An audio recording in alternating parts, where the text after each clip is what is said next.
Welcome to Straight Talk on Retirement, your no-hype source for financial advice and making informed choices about your retirement planning. Get on the phone to talk today at 969-KTRS.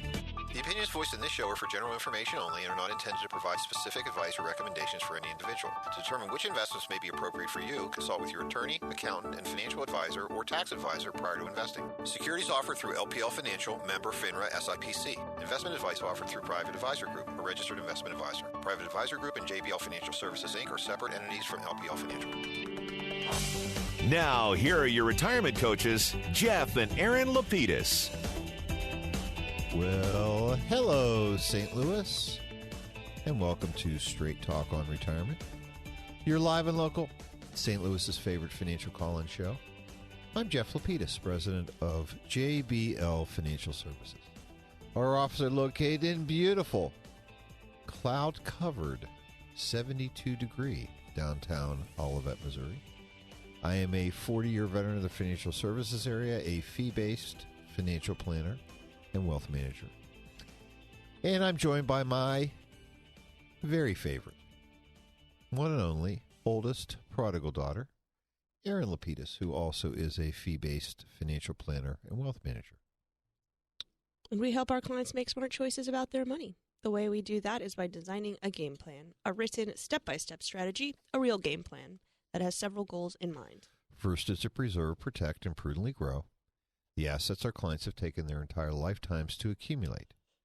Second is to deliver a reliable stream of income, one that they can count on, so they can do all the things they'd like to do during retirement. And third is cost-effectively addressing their healthcare needs, like helping individuals enroll in Medicare and choosing the right plan to supplement their medical coverage. And then when they're done enjoying their assets during their lifetime, we show them how to pass them on to the people they love, whether it's their spouses or children, grandchildren, churches, or charities, whoever it might be, with Uncle Sam or the tax courts taking a big bite out of their money.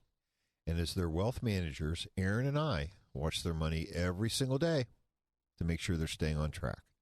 And that's why they call us the retirement coaches. Babe, good morning. Good morning. It was so nice to wake up this morning. Why? Well, it was good to wake up. You're like... You know, I'm not going to do the everyday above ground stuff. I'm still too young for that. But the temperature was down this morning. Oh, it's heaven. The last couple of days have been punishing in St. Louis misery, as they should have called it. Not if you're in the AC. Yeah. Okay. Hey. I was outside. Mistakes. Trying to enjoy nature. Big nature on the mistake. Golf course. Yeah, well, that's what I was doing. Nicely but manicured lawns. I hate to say that's not what I was doing. I thought I was doing, but that's not what I was doing. But I was really having a good time. And we want to take the opportunity to thank everybody for tuning in this morning. Whether you're a first-time listener, client, long-time listener, wanting to be a client, or thinking not knowing, but knowing in their minds. Knowing in their minds. That they want to become a client. It's all good. Thanks for tuning in this morning. We hope to provide you with some good information, have a little fun doing it, and usually that's at my expense for my very favorite oldest prodigal daughter. Oh, gosh. The violins are playing already. Yes. Well, I thought I'd open things up early this morning. It's always fun to do that. And the nice part is that we are live. We are local, not taped. Love to hear you. Love to hear from you. Phone lines are open, 931-5877. Star 5877 from your cell phones, or 84126 from the KTRS text line. What do you think? What do I think? What do you mean, what do I think? Okay. Well, I think that before we start the show, we do want to remind everybody that all of our clients, they're folks like you. They're 55 and older, they'd like to retire, or they're already retired. And as Aaron mentioned, we create a game plan for them so they can have a fun and hopefully successful, and if we hit our ultimate goal, worry-free retirement. That's right. It's all good. And again, our phone lines are open. We'd love to hear from you, 931-5877, star 5877 from your cell phones, or 84126 from text line. I thought I'd let you start it off this morning. There ways to keep in touch with us during the week. That's right. There are ways for everyone to There are keep in fun ways to do it.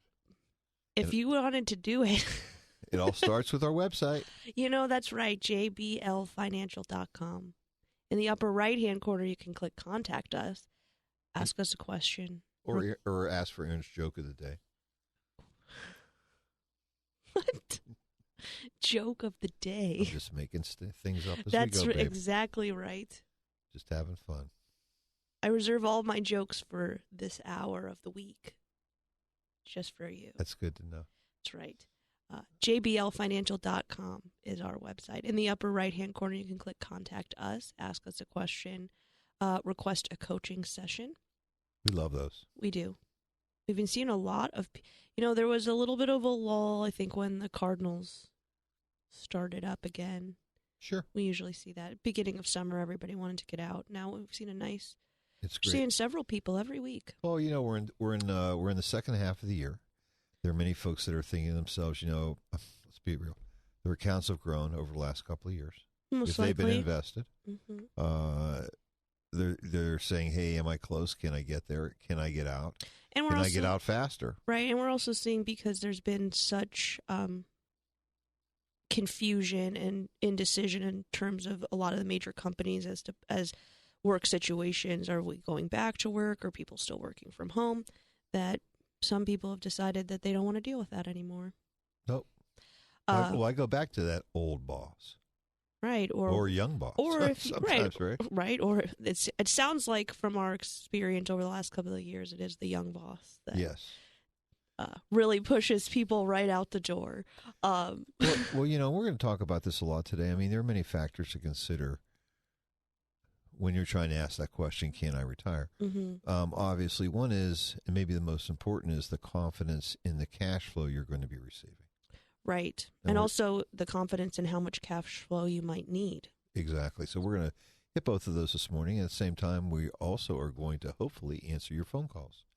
931-5877, star 5877 for your cell phones, or 84126 from the text line. Well, and as it's July 31st, we're at the end of one newsletter, and we have yet to release our August newsletter. I think we've covered the July newsletter pretty well, but Sounds you can good. access that, or if you'd like to sign up for our newsletter, start receiving it every single month. You just want to click on the pop-up box that appears in the lower left-hand side of the screen of our website, and we will send it out to you every single month. Or you can scroll to the middle of the page in the sign up section, in the newsletter section, and click sign up, and we will also send it out to you that way as well. And Erin and her staff do keep the last 6 to 8 months of those archived for your viewing, printing, or downloading convenience, which is great. And so clearly you didn't bring in the August newsletter, so excuse me. I mean, I have it digitally, but I feel as though the listeners. You have that much stuff to do before the show. I mean, wow, come on. This is just. Come on, babe. This is a brutal morning for me. Maybe you'll have to drive home by yourself. Oh, what are you? My presence is the present, you see. Were you going to Uber? I have my phone. You have your new car too. I'm not even going to talk about your new car. You know what? I think that everyone would really enjoy knowing that I have a really nice new pickup truck. They do. Right, because I can haul things now. Anywhere I want to go. Like, I like can't, furniture. honey, I can't go there. I just can't get there. I just can't go there. You know what? It's many of our clients. I'm thinking specifically of a client that we like we like all of our clients very much, but I'm thinking of a client specifically. One of her dreams was to own a red pickup truck. Mine is not red. No. It's hunter green, but many, you shouldn't be sexist. You have 2 girls. You should get over this. Okay. Right. Listen, I'm not going to, I'm not going to talk about your truck or how pretty of a truck or ugly of a truck is, whatever. I mean, it's fine. I think it's great. It's just that I find it hard to believe that you're driving a pickup truck. You find it hard to believe? It's very hard, very difficult to believe, as it would be. Reality approaches, Dad. It sure does, babe. Well, good. Let's get into while we're waiting for your calls, let's get into our first topic today. Let's. Social Security. Mm-hmm. One of the questions we're often asked, and by not only clients but also listeners, prospective clients, is, should I like my Social Security benefits? When should I do it? Should I do it today? Should I wait till normal retirement age? Shall I wait until age 70? So I thought it'd be interesting to go through a couple of scenarios today, talk about this. And also just for people that haven't started looking into Social Security yet, Right. the reason people consider waiting until 70, that age, is that's the last time that you receive any increases in your Social Security benefit. And they make you take the money, right? Because because you no longer receive increases, then they force the money to you because you'd be essentially giving the government an interest-free loan at that point. And so generically, we can talk about that we think that there are 4 factors that you might want to consider. And I'm going to say when talking to your advisor, assuming you can have these conversations with them, you feel comfortable, in making that decision. First one, maybe the most important one in my mind is how close am I to normal retirement age? So how old are you? Right. I mean, if you're 62 years old, which is when you could start. Right, that's the earliest that, unless you are looking at a benefit that is not your own. So if you're looking at the survivor benefit, which becomes 60. accessible at 60, 62 is generally the earliest that you're able to collect either your own benefit or a spousal benefit if that is something that's an option for you. Yeah. So, and obviously there are also income restrictions that occur between 62 and your normal retirement age as well, which have a factor to do with that. But how close you are is really going to help. And I think in this scenario, it's going to be interesting to discuss. The second one to me is health. How healthy are you? How healthy is, if you do have one, your spouse? And that's really more of a longevity question, meaning, how even longevity in your family, or because you might not be well potentially, but you may still have longevity. Right. And we know that there is a cost to waiting because ultimately catching up usually takes between 12 and 14 years. So putting off taking benefits, if you're not going to live that long, that makes sense to put them off. Right. Because essentially all the government is doing is amortizing your benefit over a different period of time. The earlier you take it, the lower your benefit is on a monthly basis.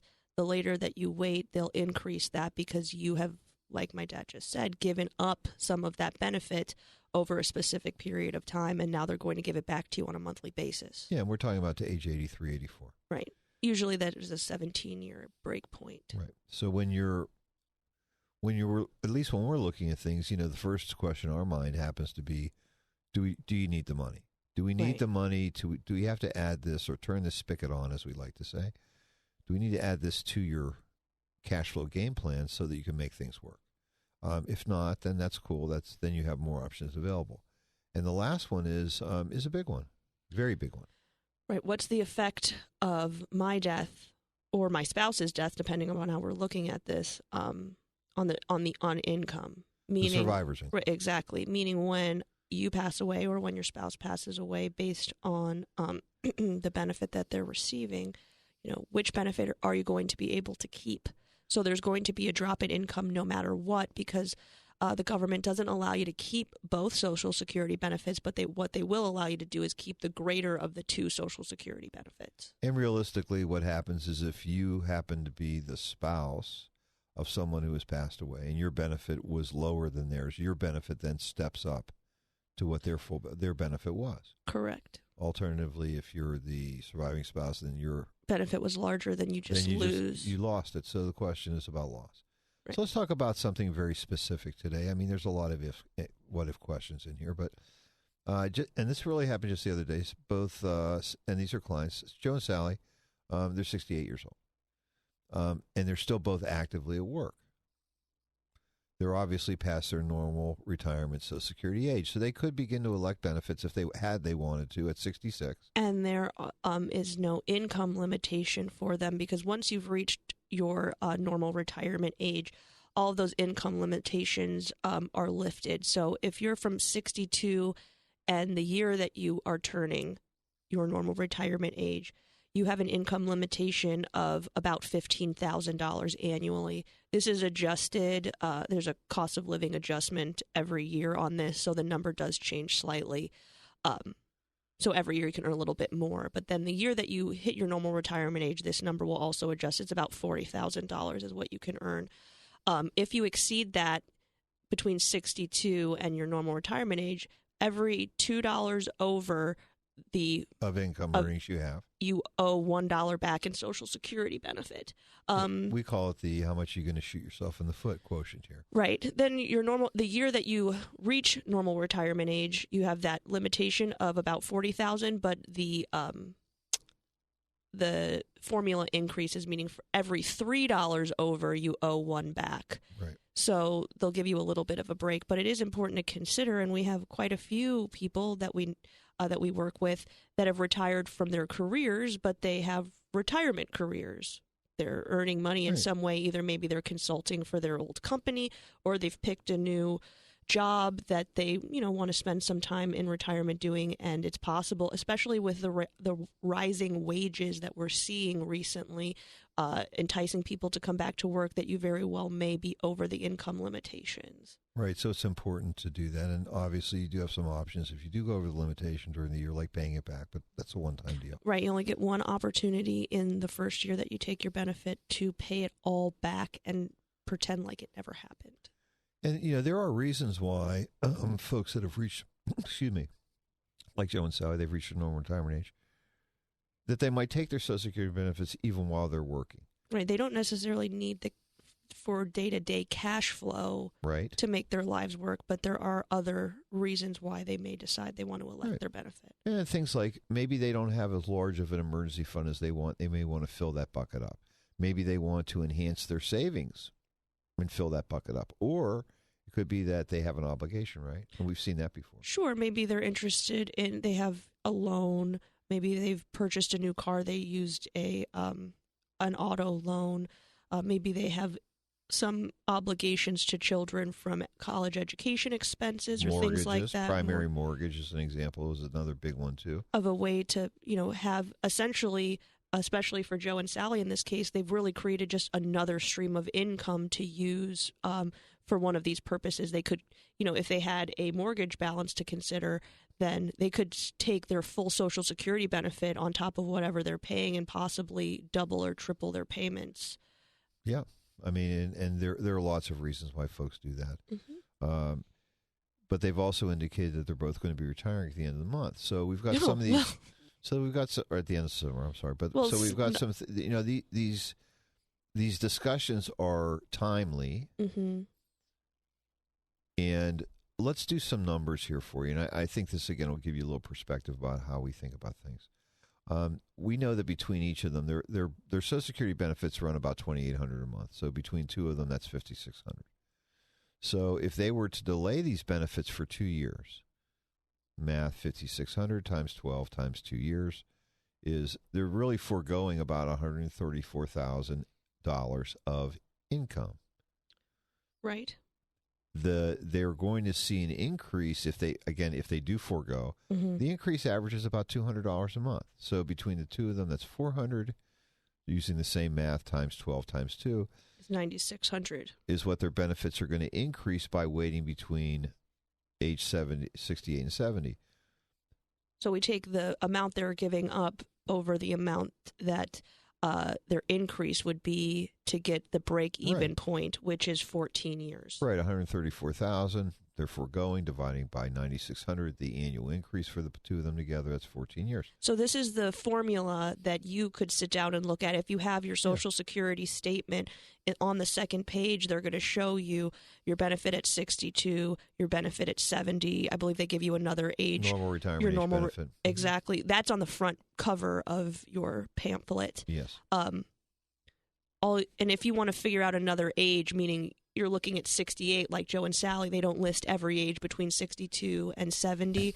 All you have to do is take your normal retirement age benefit, either subtract it by 8% and the number of years you're away from normal retirement age, or increase it by 8% over the number of years you are over normal retirement age to figure out what your benefit is. Right. And, Joe and Sal are thinking to themselves, and they related this to me, was that, if I wait, we'll have these bigger income levels. Forever. We'll be, in theory, we'll be happier, but we know that we need to have money today. We know that when they retire, we're going to have to supplement their income. So I said, this is cool. There aren't any wrong decisions here. Sure. Because, in fact, they're not. Because, number one, if they put off their Social Security benefits and they don't live until age 84, both of them, then they lost out on the bet.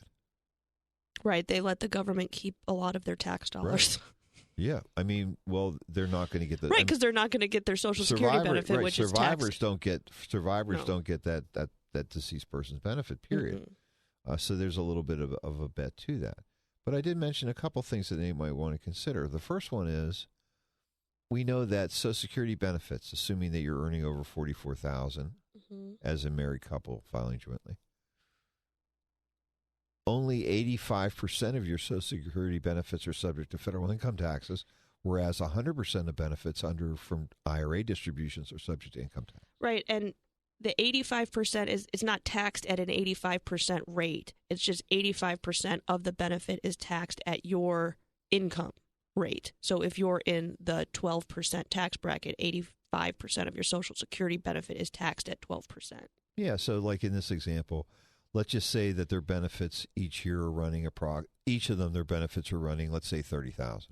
That's a little low, but let's say $32,000. So they're at $64,000 married filing jointly with no other income already. So 15% of that, which is approximately $9,000, is not taxable. Right. So in theory, they would have saved anywhere from $1,000 to $1,500. Versus taking that same amount of money out of your IRA, you're going to pay 100% is going to be taxable to you. That's correct. So that's one consideration. The second one, and again, we haven't talked about what their current income streams, if they have pensions, et cetera, and what their income needs are. But if their adjusted gross income goes over a certain level, that could also increase their Medicare Part B premiums, which they're going to be eligible. Which would be on. Also, it's important in retirement to consider that, especially you're not living off of fixed income necessarily, but you're living off of what you believe is going to be your fixed expenses. Like you're going to have a consistent income in retirement. So if you are consistently above the $175,000 mark married filing jointly, that means your Medicare Part B premium is going to be increased forever. And it goes from like 165 or 55. So 175 married filing jointly is the first break point. Everyone below that is going to pay the base premium. It's about $145 a month per person. As you go over the 175, you're going to jump into new brackets of expense. You'll go up to $250 per person, all the way up to $325 per person, and I believe the highest that they can go is $400 over.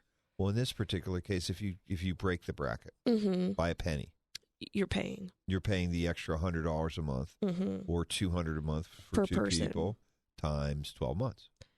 So and also if now that, and that's for how many years? It's for at least it's for 1 year, but it won't hit you until 2 years down the road, because there is a 2-year look back on your Medicare Part B premium based on your income. So, for example, in Joe and Sally's case, because they're going to be retiring this year, they're going to apply for their Medicare benefits when they retire. So we're in 2021. That means they're going to look at 2019's income. Now, when we get to 2023, they're going to look at this year's income. When we get to 2024, they're going to look at next year's income. So depending upon their Social Security election and their income needs, if it's going to consistently be above $175,000, they are going to consistently be above the bracket. Yes, and so as a part of their game plan, when we're talking about taxes, Social Security, et cetera, the whole retirement game plan, this is a very important component that we have to discuss. And we do have many clients, not all of them especially, not all of them, even the majority. But we have many clients that we have to take this into consideration. So in their particular case, maybe taking the Social Security benefit makes more sense because less of it's subject to taxation. Right, and you also want to consider when you're looking at many people want to play the brackets, meaning you'll take as much income as you can up to the next bracket. Like, for example, the first bracket is $89,000 married filing jointly for 10%. If you have 60, a lot of people want to, maybe I'll take another 20. I have room to do something with $29,000. Well, the tax brackets and the Medicare Part B premium increase brackets do not necessarily 100% line up with one another. So you want to look at both brackets when you're considering playing your income tax bracket. So it's a planning thing. I mean, it takes a Yes. little bit of planning, and certainly having a second opinion and getting some advice on doing this is important. And this is something that we do with every client. And again, we have to keep checking these. Yes, because they do for change. Right. Mm-hmm. So in this particular case, if someone's close to that, then we have to really look at non-taxable sources of income Mm-hmm. versus taxable source of income like we have here. Right, and we also have to be careful about what those non-taxable sources are because the government's figured that out. So certain things, for Right. example, Like a Roth distribution. Roth distributions don't count towards your Medicare Part B premium. That's They cool. also don't count towards your income. But things like municipal bonds that are often considered tax-free are not excluded The interest from from the those. interest is not excluded from your Medicare Part B premium calculation. So Interesting. it's important to keep those things in mind. Well, I'm glad you have a bigger mind, so you get to keep those things in mind more than me. I thank you. You're very welcome.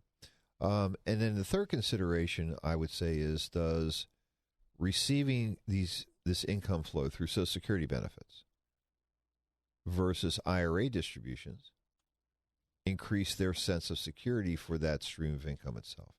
And I think And maybe that could be an overriding decision for many folks, right? absolutely. And I think since I've had the opportunity to chat with quite a few people, or we've had the opportunity to chat with quite a few people about this decision, taking Social Security or, using your accumulated assets to make up the difference in your income needs when you retire.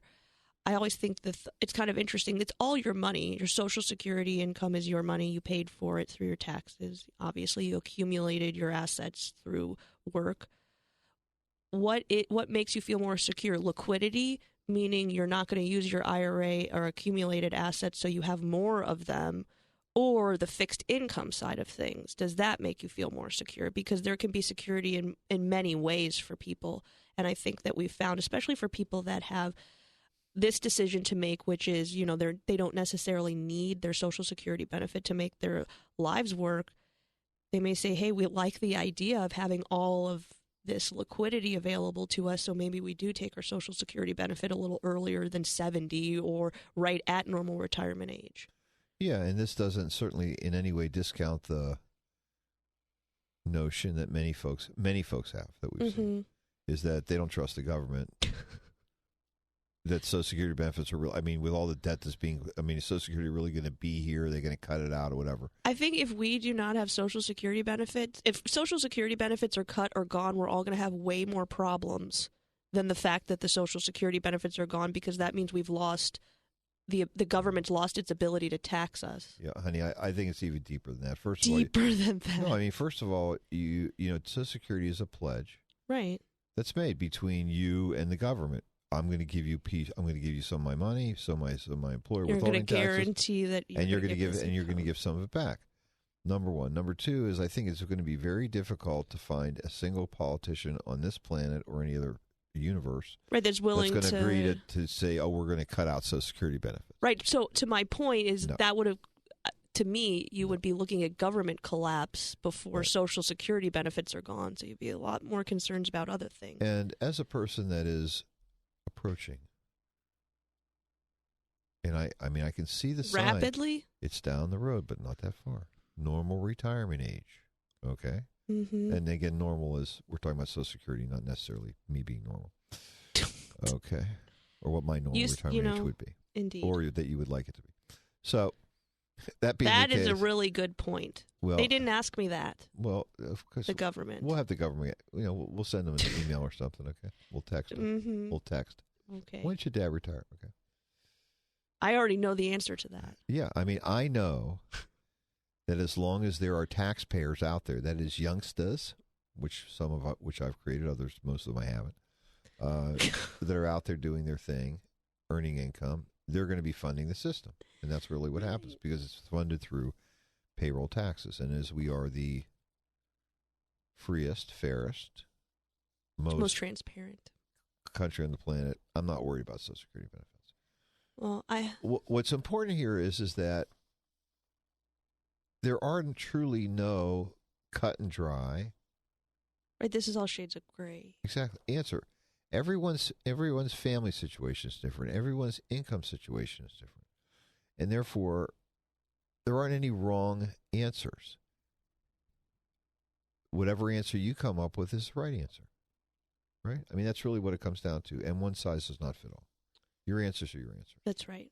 Is your mom harping in here on No, I haven't. I mean, I have an even better text question that's come in. It's so cool. good that I don't even want to read it. But here we go. Well, that's great. Hello. When's Aaron retiring? Oh, that's be cute. By the end of next show. Okay. Happy to do it. Where's my do I get like a pension benefit and such? I'm the one who should get battle pay. Battle? You mean combat pay? Yeah, like I've had to put up with you for battle pay 30-something years. Okay. Like your Herculean battle pay. Yeah. Anyway. Yeah, 3 Jewish girls in one household. Yeah, it has nothing to do with that work. That deserves battle pay. Go ahead. I will. Hello. If your plan is to leave assets to your future grandchildren, hopefully someday, Team Jeff. That's literally what's been written here. Must be a client. They're rooting for me. Well, I've already told them, period. I said, I'm very helpful. You're very helpful. I'm hopeful after going to temple 4 days a week.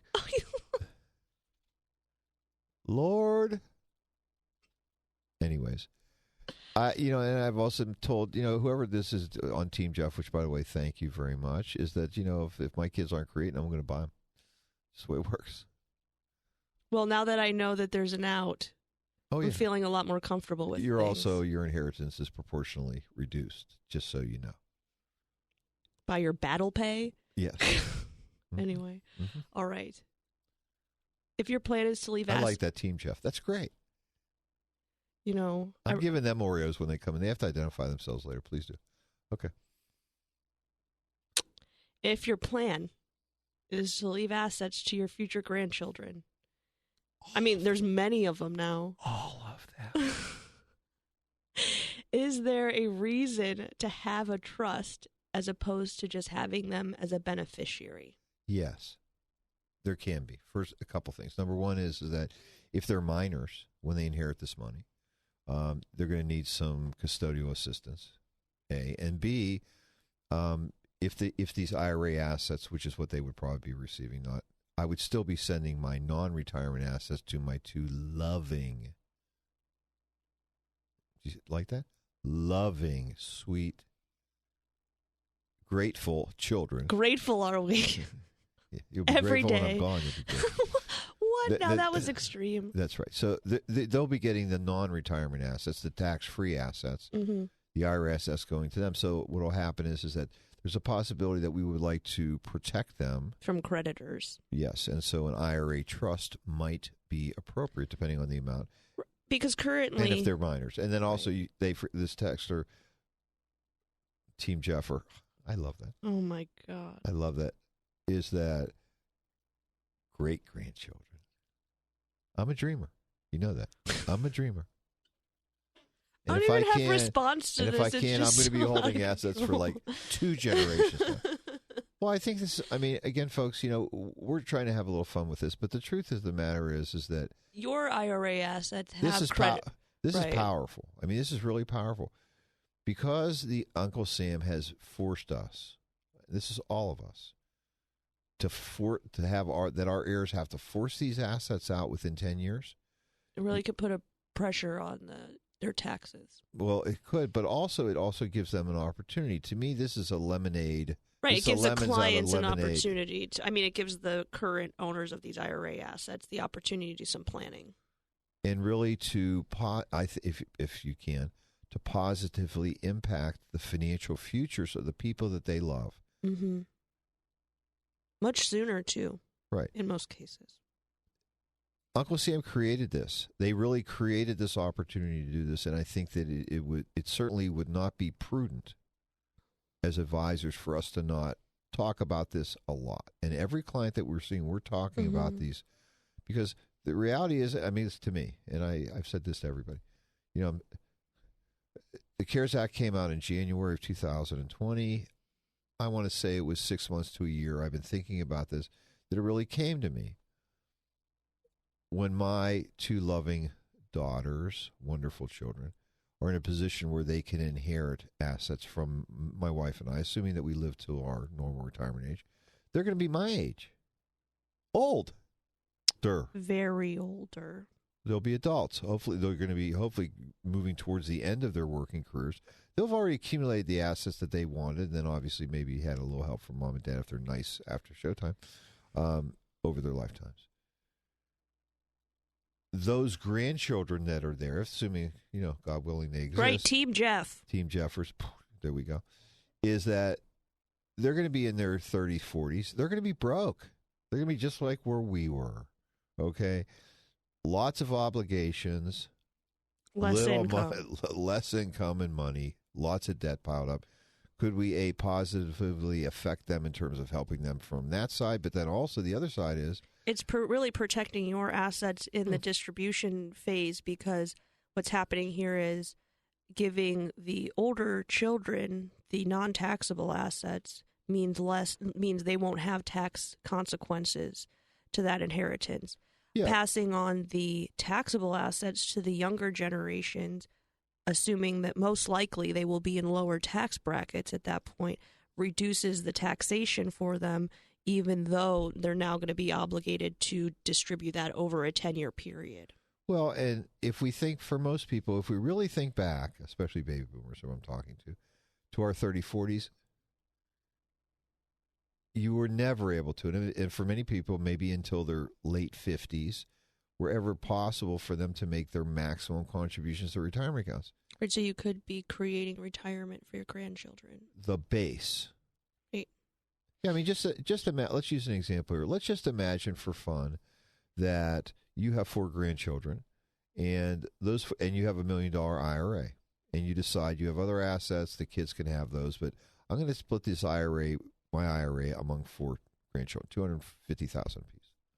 Okay, let's call it 960, make it 240, because that numbers really work good. Okay. So they receive $240,000 of inheritance. They have to take this money out within a 10-year period. That just lines up perfectly with a 401k contribution. There you go. So you can't take it. They can't take it directly, because as many people know, you can't make contributions to 401ks unless you are using a payroll deduction. So what the grandchildren can do is take the distribution, which is taxable, of the $24,000, live off of that, reduce their pay over the course of that year by $24,000, having it contribute to their being able to maximize their 401k contribution. So essentially, they were able to backdoor their inheritance in IRA form into their 401ks. Ergo, your grandchildren basically were able to literally transfer your IRA to theirs. So what would it look like if at 40 years old you had $240,000 in your 401k plus any growth that you were able to accumulate over that time? Yeah. I think you'd most likely have quite a bit more confidence in your retirement prospects at age 40 than most people do, because even though we listen to the constant barrage of articles and commentary about how the millennials and the children of baby boomers and their children have such a low amount of assets compared to baby boomers. Well, that was the case for baby boomers and their parents, which is you didn't have the opportunity to accumulate assets in your retirement accounts until you were in your 50s, because that's usually when your other obligations start to drop away. Maybe you've paid that mortgage off. You aren't paying for your children's education or for them to live with you any longer. And most likely, as your obligations are dropping, your income is usually rising because you've spent more time in the workforce. Well, that, and the other, in addition here, honey, the grandchildren, whoever, is able to make these large contributions to retirement accounts. That then frees up the money that if they were making it, they could have made to do other stuff. Things, right? So you're doing 2 things at once for them. Right. So important and powerful. When we talk about, we tend to concentrate on accumulating wealth. Right. Now we're in a situation where we're really thinking about how do we conserve that wealth generationally. Mm-hmm. And I think everybody has a very unique opportunity to do this. It only happens one time. Literally, it happens one time. And what we're going to do with our clients is make sure that they get it right, or at least put them in a position to make good decisions, and they'll do their thing. Because we've had an opportunity with a couple of clients already who passed away just a little earlier this year to really experience this. Mm-hmm. And I have to tell you that let's relate the situation that we recently had. Mm-hmm. We had a client that came online with us for about 3 months. Mm-hmm. He was in his early 60s. His children were in their 30s, mid-30s, and he passed away. Unfortunately, he really didn't have. He was a little bit ill, but he wasn't chronically ill. It was ill. unexpected that he passed so it was quickly. Sad. Yes, and he had 3 children. It was great. I mean, he had 3 children, and each child basically inherited about $60,000 of IRA assets and about $60,000 of non-IRA assets. We sat down and visited with each of the children, and like most kids in their 30s, are broke. They have mortgage payments, they've got home payments, they've got a couple of them had kids in private school. I mean, they really did. I mean, they had were a lot of obligations, and some of them were, a little underwater. We talked to them about, and we really put them in a position where we could begin to do some real financial planning. mm-hmm. Which was, okay, if we can take some of these assets, the after-tax assets, the tax-free assets, use them to reduce some obligations, is it possible maybe we can redirect some of that money that we were making in those payments? Right, because if we into take the into a retirement plan of some sort. Well, actually, that could be part, but the other thing was, let's create a savings vehicle. Let's create the vault. Let's start adding some vault money there for them so they can have some backup so that when the next emergency happens, they're not caught. Right, it's the same idea as if you're trying to liquidate debt. Your debt service equals a certain amount per month. Well, if you take away one of those obligations, sure, you've reduced your debt obligation, but if you were able to maintain those payments, maybe you continue the same volume of payment, just directed at less debt. Right. So, you had 4 credit cards, you had to pay $800 a month.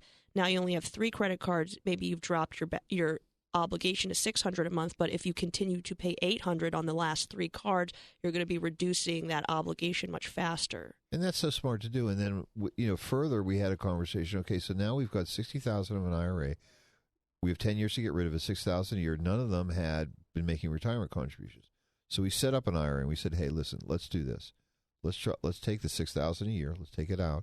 Let's move it to an IRA. You get a tax deduction, which will help you a little bit. But the truth is, we're going to be able to create a base because you can't.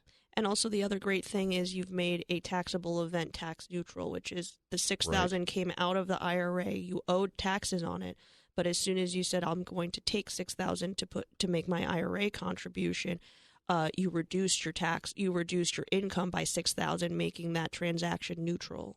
And again, what's nice is that we feel, at least I feel, and hopefully they do, is that we were able to really establish a strong financial base for them, right? That they can add to, that they can grow. And really, if you think about it, Uncle Sam facilitated us doing this. And also now we've created some potentially new habits that they didn't have the opportunity to create because, like all the things we talked about, they were servicing debt, dealing with obligations. And, they did agree, and they thanked us. But, well, they did, because we helped to give them some guidance. They were appreciative of that. And then we really, even though they didn't have a lot of money, we basically said, it didn't matter to us. Certainly not. Their client, our client did. Sure. And we now have a coaching relationship with them. So, and what coaching does is it also creates, I think, maybe something that's really important for many folks, which is accountability. Sure. We have expectations on where we want to do. We have things that we want to do. We have goals that we set in these meetings. Reducing debt, maybe adding money in and creating a vault, increasing retirement contributions, taking care, whatever it would be. The accountability aspect of this, visiting with someone every 6 months saying, how are we doing? If we fall down a little bit, how can we get back on our feet and get back to this again? Is this still an important objective? Do we have a new one? It's just great. I mean, it's just powerful. And so, I would say that I felt really good at the end of the day because I knew that we helped these guys get a start. And it was unfortunate Dad passed away early. Wasn't able to have these conversations with the kids, and at the same time, we didn't get the opportunity to talk about this as with them as a family for planning down the road. But it's nice that we were able to help plan.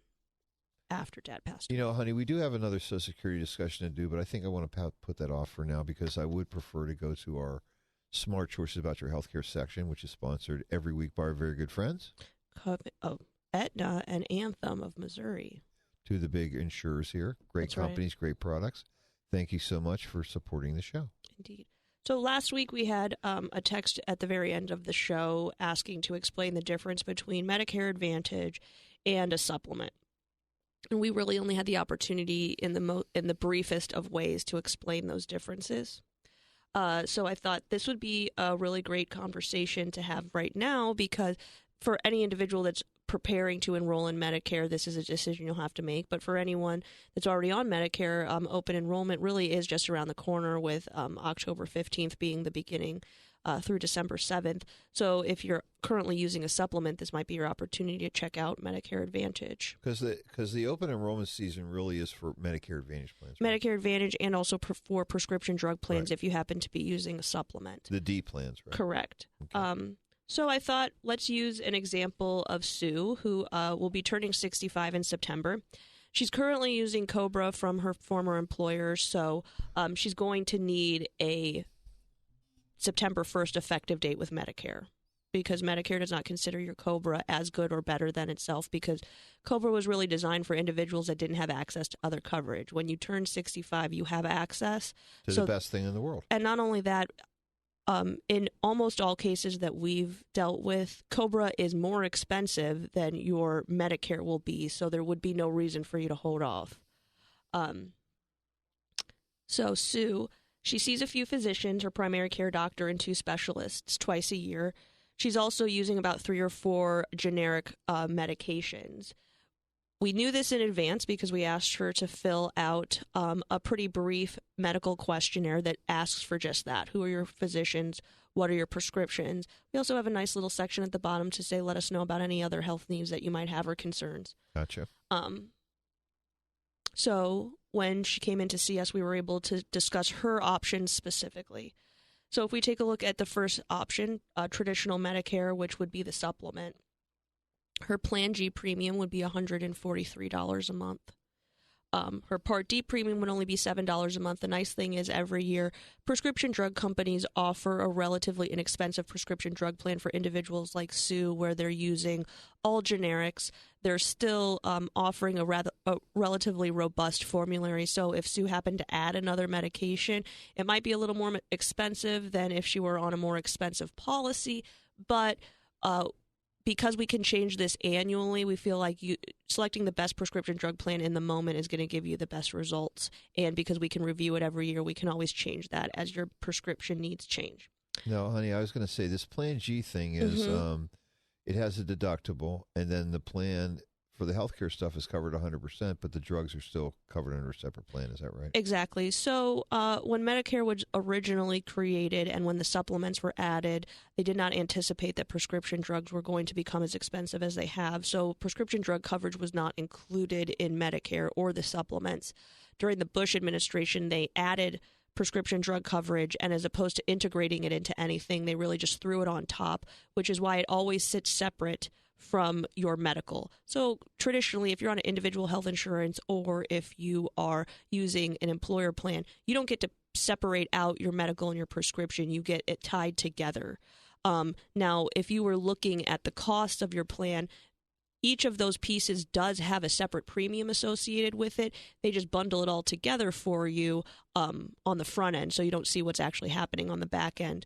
With Medicare, there is no back end hidden piece to this. So your Plan G, like you said, Dad, it has a $189 annual deductible. That's your Medicare Part B deductible. So that means the first $190 out of your pocket is going to be your obligation. You see the physician, you're admitted to the hospital, anything that you do, $190 out of your pocket. Then everything you do that's medically related, not including prescriptions, will be covered at 100% to you as long as it is a Medicare covered service, which almost all medical necessities are. Anything your physician might prescribe or require that you do, tests, labs, x-rays, things like that, is going to be covered at 100%.